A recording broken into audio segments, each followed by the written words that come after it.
जो लोग मेरे इस चैनल पर नए हैं या फिर मेरा ये वीडियो किसी और सोशल मीडिया प्लेटफॉर्म पर देख रहे हैं, वो मेरा यूट्यूब चैनल पॉलिटिकल तमाशा भी डॉक्टर अर्शी को सब्सक्राइब करके वहां पे लगी बेल आइकॉन को जरूर दबा दें ताकि आपको हमारे आने वाले हर वीडियो की अपडेट्स एकदम टाइम पर मिलती रहे। और दोस्तों, अगर आपको हमारे वीडियोस इन्फॉर्मेटिव लगते हैं, अगर आपको हमारा काम पसंद आता है, तो आप अपने इस चैनल को सपोर्ट कर सकते हैं इसके पेट्रॉन बन करके या फिर इसकी मेंबरशिप लेकर के। पेट्रॉन बनने का लिंक मैंने इसी वीडियो के डिस्क्रिप्शन में दे दिया है और मेंबर बनने का लिंक भी इसी वीडियो के डिस्क्रिप्शन में अलग से दे दिया गया है, जिस पर क्लिक करके आप या तो पेट्रॉन बन सकते हैं या फिर मेंबरशिप ले सकते हैं।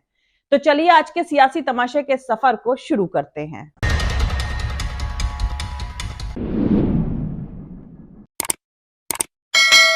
बदला हुआ जियोपॉलिटिकल पल आ गया है। लेट फिलिस्तीनी थिंकर एडवर्ड सईद ने कहा था कि जब तक फिलिस्तीन आजाद नहीं होगा तब तक अमन नहीं हो सकता है, लेकिन इस अमन के लिए डिवास्टेटिंग यानी तबाही मचाने वाली जंग भी हो सकती है और अमन की जियोपॉलिटिक्स के जरिए से इससे बचा जाना चाहिए।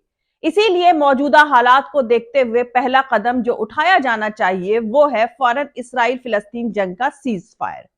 America, European union, global south के शहरों में और खास तौर से यहूदी सोशल मूवमेंट्स के तरफ से फिलिस्तीन के सपोर्ट में हो रहे जबरदस्त प्रोटेस्ट एक ग्लोबल यूनिटी के ओरिजिन को पेश करते हैं। ये प्रोटेस्ट वेस्टर्न कंट्रीज के मेन स्ट्रीम मीडिया की हमास पर जंग की वकालत करने वाली कहानी को तोड़ रहे हैं। ये प्रोटेस्टर्स नहीं चाहते हैं कि उनके नाम पर जुल्म हो, ह्यूमन राइट्स वाले डिस्कशन का पाखंड दिखाएं। खैर, यहूदी सोशल मूवमेंट के तरफ से फिलिस्तीन के सपोर्ट में हो रहे जबरदस्त प्रोटेस्ट वेस्टर्न सरकारों पर दबाव तो बना ही रहे हैं, वहीं दूसरी तरफ इसराइल के माउंट हर्जल मिलिट्री कब्रिस्तान के डायरेक्टर डेविड ओरेन बैरूच ने खुलासा किया है कि उन्होंने पिछले 48 घंटे में अकेले गजा में मारे गए 50 इसराइली डिफेंस फोर्स के सैनिकों को दफनाया है। हर घंटे वहां एक सैनिक दफन हो रहा है, जबकि ऑफिशियली इसराइली आंकड़े पिछले 24 घंटे में 13 सैनिकों की मौतें की बात ही बस कबूल करते हैं और ये सिर्फ गजा के आंकड़े हैं। वेस्ट बैंक के बारे में क्या, जहां हर दिन 3 से 4 आईडीएफ सैनिक मारे जा रहे हैं। दोस्तों, पैलेस्टीनियन रेजिस्टेंस में हमास के तकरीबन 2 ऑर्गेनाइजेशंस हैं, पीडीएलपी और डीएफएलपी। डीएफएलपी की सैल्फिड ब्रिगेड, जो उमर अबू लीला ब्रिगेड के नाम से लड़ती है, उसका दावा है कि उसके लड़ाकों ने वेस्ट बैंक के अल जाविया इलाके में इजरायली डिफेंस फोर्स के सैनिकों को हताहत किया है। दरअसल ये वही इंसिडेंट है जिसे इसराइल छुपा रहा है। दोस्तों, जरा तसव्वुर करिए कि किसी शख्स ने माँ बाप, भाई बहन, बीवी, बच्चों और खानदान के लोगों को अपनी आंखों के सामने बेरहमी से कत्ल होते देखा हो, उसके घर जमीन पर कब्जा कर लिया जाए, तब उसके दिल पर क्या बीतेगी। अगर वो बच जाए तो उसकी जिंदगी का मकसद क्या होगा, जब उसके पास खोने के लिए कुछ नहीं बचा होगा। जाहिर सी बात है, ऐसे हालात में ना जिंदगी से मोहब्बत होगी, ना इस दुनिया में जीने की ख्वाहिश बचेगी। अल कसाम ब्रिगेड में शामिल 90% नौजवान भी ऐसे हैं जिन्होंने अपना घर, अपना परिवार, अपना खानदान अपनी आंखों के सामने खोया है। उन्हें ना जिंदगी से अब कोई मोहब्बत है और ना ही इस दुनिया में जीने की ख्वाहिश है। इसलिए ही दुनिया की तमाम टेक्नोलॉजी और सुपर पावर के सामने अपनी जान हथेली पर लिए फिर रहे हैं। वही मतवाले हैं जिनकी बहादुरी की तस्वीरें और वीडियोस वायरल हो रहे हैं और उन्हें देखकर दुनिया हैरान हो रही है। अब ये तस्वीर देखें। यह आइकनिक तस्वीर तकरीबन 5 साल पुरानी है। इस नौजवान का नाम है आयद अबू उमरो, जो अक्टूबर 2018 में हुए ग्रेट मार्च ऑफ रिटर्न के दौरान तमाम नई टेक्नोलॉजी से लैस काबिज इसराइली आर्मी से लड़ रहा था। इसकी उम्र उस वक्त सिर्फ 19 साल हुआ करती थी। एक हाथ में फिलिस्तीन का झंडा और दूसरे हाथ में एक घरेलू हथियार लिया हुआ है जो पत्थर फेंकने के काम आता है। फिर भी ये नौजवान लड़ रहा है। ज्यादातर ऐसे ही फिलिस्तीनी नौजवान हैं जो इसराइल के सामने शीशा पिलाई दीवार बनकर खड़े हुए हैं, जिनकी दुनिया पहले से ही उजड़ चुकी है। उनके पास ना खोने को कुछ है, ना उनकी मौत पर रोने वाला कोई होगा। वो हर पल मौत को अपनी आंखों के सामने देख रहे हैं। इसीलिए कहा जा रहा है कि वो अपनी आखिरी सांस तक लड़ेंगे। खैर, इसराइली अखबार हेरेट्स के मुताबिक इसराइली पुलिस की जांच से पता चला है कि नोवा फेस्टिवल के दौरान हमास पर गोलाबारी करने वाले एक फौजी हेलीकॉप्टर ने जाहिर तौर पर फेस्टिवल में शामिल लोगों को भी निशाना बनाया था। पायलटों ने यह बात कबूल करी है कि सबसे पहले उन्होंने ये जाने बिना कि कौन से हमास के लोग थे और कौन से इस्राएली नागरिक थे, सभी कारों पर गोलाबारी करी थी। 7 अक्टूबर को इस्राएली फौज ने जो किया उसके बारे में बेंजामिन नेतन्याहू इस्राएली लोगों से यही छुपा रहे हैं। मतलब इस्राएल का एक और झूठ उनके ही मीडिया ने बेनकाब कर दिया है। दोस्तों, इस्राएल के हेरेट्स ने अपनी काफी लंबी रिपोर्ट में कहा है कि एक इस्राएली ऑफिसर ने जांच में कंक्लूजन निकाला है कि एक इस्राएली फौजी हेलीकॉप्टर ने 7 अक्टूबर को नोवा म्यूजिक फेस्टिवल में मौज मस्ती कर रहे लोगों को मार डाला और हमास के लड़ाकों को इस त्योहार के बारे में पता नहीं था। इस्राएल ने म्यूजिक फेस्टिवल के गवाहों का 45 मिनट लंबा एक प्रोपेगेंडा वीडियो भी दिखाया था।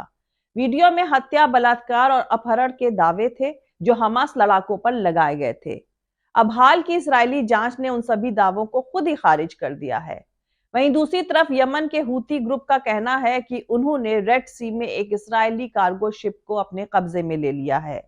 हूती ने कहा है कि इस जहाज को यमन के एक पोर्ट पर ले जाया गया है, जबकि इस्राएल का कहना है कि यह जहाज इस्राएल का नहीं है और कार्गो शिप में काम करने वालों में से एक भी इस्राएली नहीं है। इस्राएल के प्राइम मिनिस्टर बेंजामिन नेतन्याहू ने कहा है कि ये ईरानी आतंकवाद का एक और हरकत है। खैर, ईरान ने इस पर अभी तक कोई रिएक्शन नहीं दिया है। गजा में चल रही हमास और इस्राएल की जंग के मद्देनजर हूती ग्रुप ने कहा है कि उनके इलाके में जो भी इस्राएली जहाज आएगा वो उसको अपने कब्जे में ले लेंगे। दोस्तों, जैसे ही दुनिया गजा पर लगातार बमबारी को देख रही है, जो एक लाइव टेलीविजन हॉरर शो बन गया है, ग्रेट रीजनल और दूसरी ताकतें अपनी पोजीशन को भी जांच रही हैं और अगले कदम की प्लानिंग बना रही हैं। जिन लोगों के खून पर ये लाइनें खींची जा रही हैं, वो इस जियोपॉलिटिकल मैनेजमेंट से काफी हद तक गैर हाजिर हैं। सबसे जरूरी मुद्दा ह्यूमैनिटेरियन सीज फायर का है, ताकि गजा की घिरी हुई आबादी को पानी, खाना और दवाओं जैसी बुनियादी जरूरतों के लिए मदद मिल सके, जिसे इजराइल ने तकरीबन 1 महीने से रोक रखा है। अमेरिका और इजराइल इस जंग को जारी रखने के अपने इरादे में अलग थलग पड़ चुके हैं, क्योंकि 17 अक्टूबर को यूएन में सीज फायर प्रपोजल पर वोट के फेवर में 120 वोट, खिलाफ में 14 वोट और 45 गैर हाजिर रहे। अमेरिका और इस्राइल ने सीज फायर का विरोध किया था। कई यूरोपियन मुल्कों ने सीज फायर के फेवर में वोट किया है, जबकि दूसरों ने अपने को न्यूट्रल दिखाते हुए वोट ही नहीं किया। रूस, चीन और ज्यादातर ग्लोबल साउथ फौरन सीज फायर के फेवर में है। भारत 2 नेशन सोल्यूशन का सपोर्ट करता है, लेकिन आतंकवाद पर अपने स्टैंड और इस्राइल के सपोर्ट के चलते वोटिंग में उसने हिस्सा नहीं लिया। अमेरिकी फॉरेन मिनिस्टर एंटनी ब्लिंकन की इस्राइल और वेस्ट एशियाई मुल्कों के साथ नेगोशिएशन में डेडलॉक दिखाता है। इस्राएली प्रधानमंत्री बेंजामिन नेतन्याहू ने सब्र और ह्यूमैनिटेरियन सीज फायर की बात को खारिज कर दिया है और बमबारी की रफ्तार को बढ़ा दिया है, जिससे नॉर्दर्न गजा को साउथ से काट दिया गया है। इजिप्ट, जॉर्डन, दूसरे अरब मुल्कों के फॉरेन मिनिस्टर्स के साथ उनकी बैठकों में गजा के लिए ह्यूमैनिटेरियन सीज फायर और पीस फोर्स के ब्लिंकन के प्रपोजल को खारिज कर दिया गया था। ये देश इजराइल के इस दावे को खारिज करते हैं कि ये जंग सेल्फ डिफेंस के लिए है और तर्क देते हैं कि ये एक तरफा जंग है जिसमें आम लोगों की हत्या करी जा रही है। साथ ही फिलिस्तीनियों का डिस्प्लेसमेंट और इस्लामोफोबिया भी इसमें शामिल है। अरब मुल्कों के मिनिस्टर्स ने कहा है कि इस्राइल तमाम तरह के वॉर क्राइम्स और इंटरनेशनल कानून के वायलेशन का गुनहगार है। ब्लिंकन का नाटो पार्टनर तुर्की का दौरा ठीक उसी वक्त हुआ था जब राष्ट्रपति एर्दोगान ने एक रेजिस्टेंस फोर्स के तौर पर हमास की तारीफ करी थी और इस्राइल से तुर्की के एम्बेसडर की वापसी और उसके साथ एक डिप्लोमेटिक मुश्किल पैदा कर दी थी। कुल मिलाकर फिलिस्तीन का आजादी के लिए लंबा स्ट्रगल इंसाफ पसंद लोगों के साथ दुनिया में गूंज रहा है। ग्लोबल जियोपॉलिटिक्स एक नाटकीय बदलाव के दौर में है और इस्राएली बंदूकों के तहत ब्रोकन फिलिस्तीन के साथ एक बड़े इस्राएल की अमेरिकी इस्राएली स्कीम को खारिज कर देता है। शिया और सुन्नी फिलिस्तीन की आजादी के मुद्दे पर एकजुट हैं। वो फिलिस्तीनी लोगों की धीमी जीत को देख रहे हैं, खासकर गजा में जहां इस्राएल पीछे हट गया है, लेकिन घेराबंदी जारी है। जानकारों का मानना है कि भले ही अमेरिकी नॉन कंजर्वेटिव्स ने ईरान को धमकी दी है और अमेरिका ने अपने वॉरशिप और न्यूक्लियर पनडुब्बियों के बेड़े को ईस्टर्न मेडिटेरियन में भेज दिया है, लेकिन ईरान के पास आज जो मिलिट्री कैपेबिलिटी है वो डिवास्टेटिंग रीजनल कॉन्फ्लिक्ट की वजह बन सकती है। इराक, सीरिया, यमन में हथियारबंद ग्रुप्स एक्टिव हैं जिन्हें लेबनानी हिजबुल्लाह नेता हसन नसरल्लाह के तरफ से इंस्ट्रक्शन मिल रहा है, ऐसा जानकारों का मानना है। और ये सब साफ तौर से फिलिस्तीनी और हमास का सपोर्ट करते हैं। लेबनान ने 2006 में इसराइल के साथ जंग लड़ी है, जिसमें 200 से ज्यादा इस्राएली डिफेंस फोर्स के सैनिक मारे गए थे। कोई भी झूठा झंडा या गलत हमला रीजनल झगड़े को भड़का सकता है।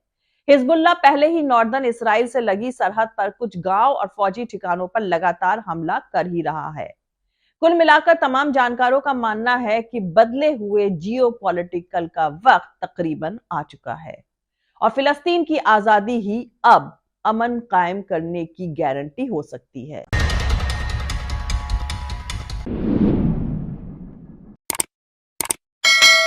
मिलते हैं अगले वीडियो में किसी दूसरे नए सियासी तमाशे के साथ। जय हिंद, सत्यमेव जयते, अल्लाह हाफिज।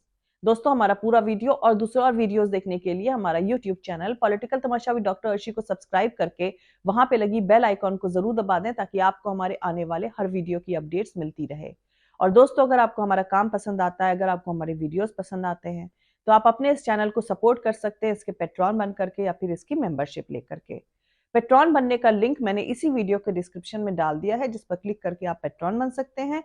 और मेंबरशिप लेने का लिंक भी इसी वीडियो के डिस्क्रिप्शन में दे दिया गया है, जिस पर क्लिक करके आप मेंबर बन सकते हैं। और आप हमें फॉलो भी कर सकते हैं हमारे ट्विटर, इंस्टाग्राम और फेसबुक पेज पर। मेरा ट्विटर हैंडल है @arshi Aziz Khan। Thank you. मिलते हैं अगले वीडियो में।